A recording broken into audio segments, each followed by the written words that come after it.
یا ایھا الذین آمنوا اتقوا اللہ وقولوا قولا سدیدا یصلح لکم اعمالکم ویغفر لکم ذنوبکم۔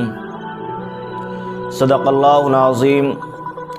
محترم سامعین کرام، اس آیت میں تمام مسلمانوں کو یہ حکم دیا گیا ہے، اتقوا اللہ، اے ایمان والو تقوی اختیار کرو، اللہ سے ڈرو، جس کی حقیقت تمام احکام الہیہ کی مکمل اطاعت ہے، کہ جو احکام قوانین قرآن و حدیث میں آئے ہیں اس پر عمل کرے، اور تمام منہیات و مکروہات سے، گناہوں سے بچے۔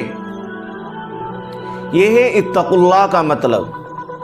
اب ظاہر ہے یہ کام انسان کے لیے آسان نہیں ہے، اس لیے اللہ تبارک و تعالی نے اس آیت میں ایک خاص عمل کی ہدایت دی ہے، وہ ہے کلام کی درستی اور اصلاح۔ اگرچہ یہ بھی تقوی کا ہی ایک جز ہے، مگر ایسا جز ہے اگر انسان اس پر قابو پا لے تو باقی تمام اعضاء، اعمال، تقوی خود بخود سے ہی ہوتے چلے جائیں گے۔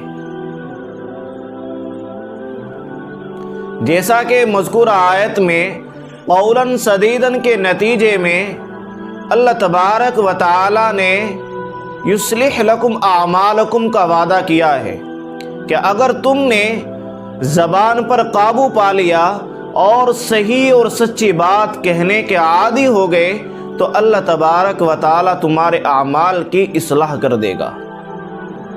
دوسرا وعدہ اللہ تبارک و تعالی نے یہ کیا ہے، وَيَغْفِرْ لَكُمْ ذُنُوبَكُمْ، کہ اگر تم نے زبان پر قابو پا لیا اور زبان کو غلطیوں سے روک لیا، صحیح اور سچی بات کہنے کے خوگر ہو گئے تو اللہ تبارک و تعالی تمہارے گناہوں کو بھی بخش دے گا، تم سے جو لغزشیں ہوئی ہیں اللہ ان کو بھی معاف فرما دے گا۔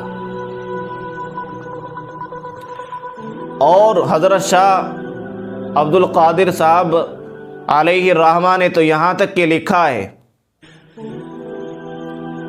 کہ ان کے ترجمے سے معلوم ہوتا ہے کہ زبان کی اصلاح سے دینی اعمال تو صحیح ہو ہی جائیں گے، دینی کام بھی اللہ تبارک و تعالی آسان فرما دے گا۔ اور کیا چاہیے ہمیں؟ اور آگے ہے وَمَن يُطِعِ اللَّهَ وَرَسُولَهُ فَقَدْ فَازَ فَوْزًا عَظِيمًا، کہ جو شخص بھی اللہ اس کے رسول کے کہنے پر چلا تو گویا اس نے بڑی کامیابی حاصل کر لی۔ اس لیے میرے بھائیو، اگر آپ چاہتے ہیں کہ ہم کامیاب ہوں تو ہمیں رسول اللہ صلی اللہ علیہ وسلم کے کہنے کے مطابق زندگی گزارنی پڑے گی۔ وَمَا عَلَيْنَا إِلَّا الْبَلَاغُ۔